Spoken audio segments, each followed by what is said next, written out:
Welcome to Nasdaq TradeTalks, where we meet with the top thought leaders and strategists in emerging technologies, digital assets, and regulatory landscape and capital markets. I'm your host, Jill Malandrino, and joining me is Cody Friesen, founder of SOURCE, as well as Hiro Iwanaga, founder of Talus Renewables. We're here to discuss challenges facing the water and food supply chains and the technology that can be leveraged to provide solutions in these important areas. It's great to have the both of you with us. Let's learn about the companies at a high level. Cody, tell us about what sectors and where you're involved. Yeah, at Source, we make hydro panels, which basically make clean drinking water using only sunlight and air, which makes, of course, drinking water an unlimited resource because we don't require an existing liquid water supply wherever we go. So we basically do for water what solar does for electricity. We make perfect drinking water a distributed resource that creates resiliency and ownership of this ultimately critical resource.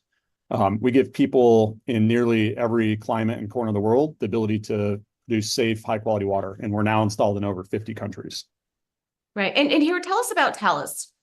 Yeah, absolutely. It's great to be here, and following on with what Cody said, ammonia is the second most produced chemical in the world, 80% of which is used for fertilizer. It feeds 7 to the 8 billion people in the world. Half of the nitrogen in your body probably started as ammonia, so it's this critical raw material.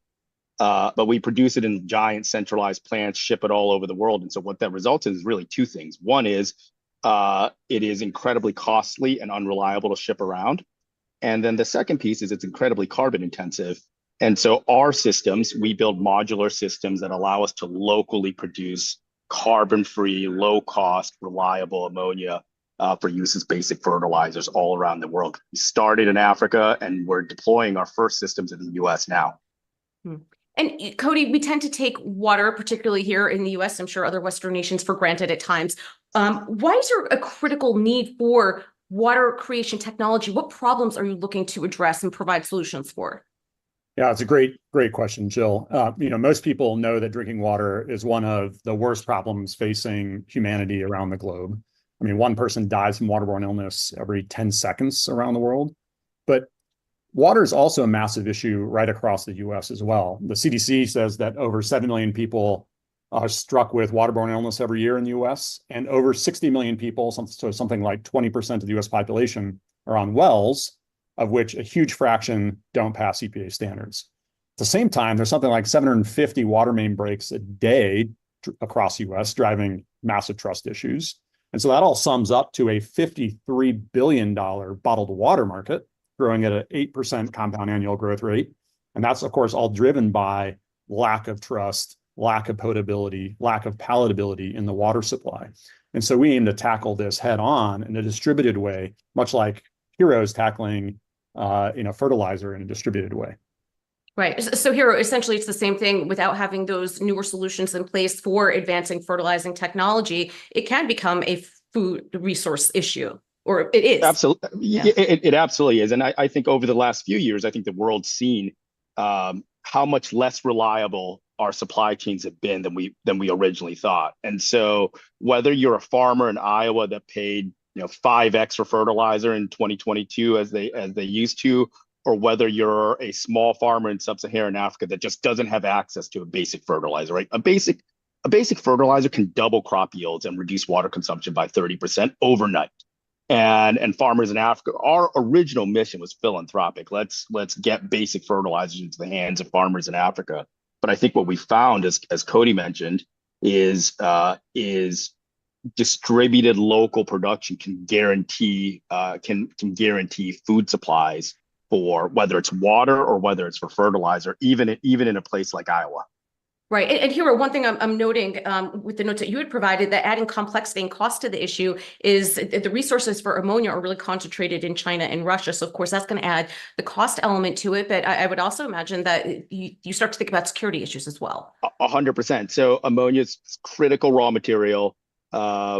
China produces 5 times what we do, 4 or 5 times what we do. And the United States still imports this critical raw material that now we can produce in a distributed fashion, or we can deploy a system right onto someone's farm, and that guarantees that supply and guarantees that cost to that farmer.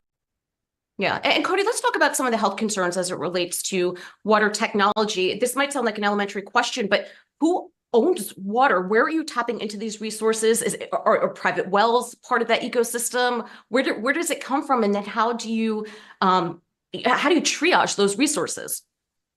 Yeah, I think that's really the crux of the problem, is that water is a natural resource that is over-owned, over-extracted, over-polluted, right? Pathogens that we all know of that create all kinds of problems, whether it's E. coli or otherwise, to forever chemicals in the groundwater, PFAS, PFOA, heavy metals, and so on. That set of challenges: who owns it, what's in it, how do we figure out treating it, and how do we figure out how getting it to people's homes? That is the definition of the problem today. And what we do with Source is we make now a distributed drinking water solution that takes water explicitly only from the air as water vapor, even in the deserts like the Arizona air that I'm sitting in now. And we basically install, anywhere from one to several hydro panels at a given home, on the roof or on the ground. And that provides you and your family with your drinking water and your cooking water. So sort of decoupling you from the sort of legacy water and making exactly the entire history of the water that you're drinking.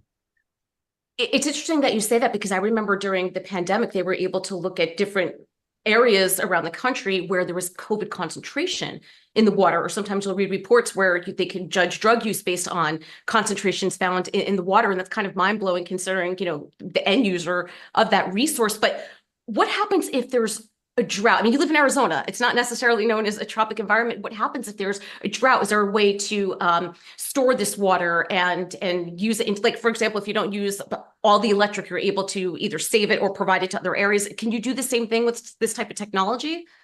Exactly. Yeah. Source hydro panels work explicitly, whether it's raining or whether it's a drought. We're taking just sunlight and air and making this water and then storing it. So, for example, at my home, I've got a 40-gallon pressure tank that when the hydro panels are making that water, it goes into that pressure tank. And then, I can turn on that tap 24/7 and get water that is perfect. And I know the entire history of, right? It's yesterday's sunlight effectively in a glass. And there is no history to that water, right? It was, vapor in the air just moments ago.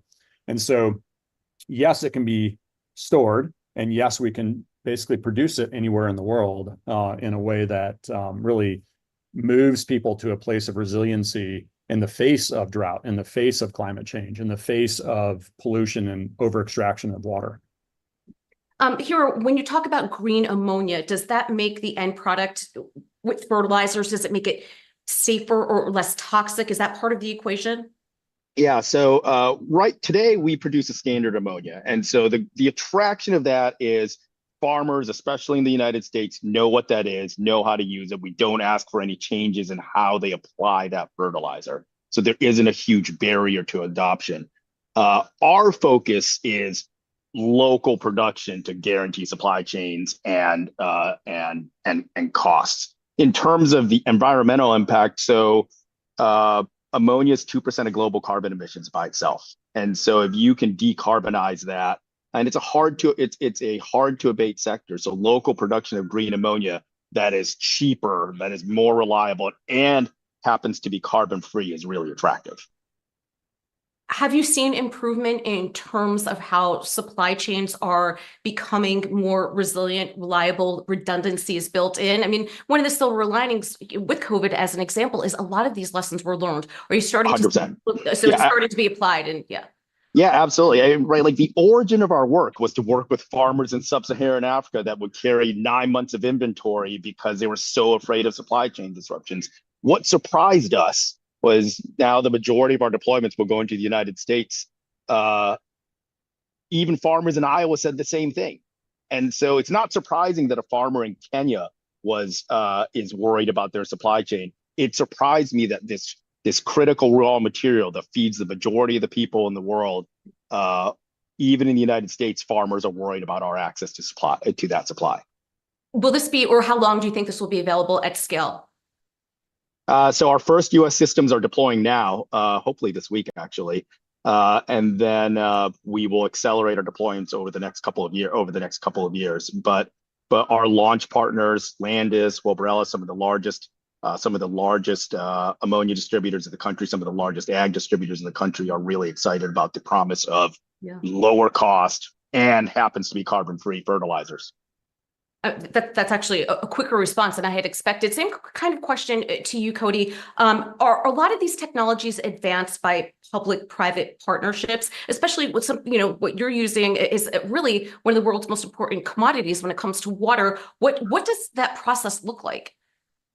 Yeah, it's a great question, Jill. Of course, local governments, municipalities, et cetera, are all charged with providing their communities with potable water.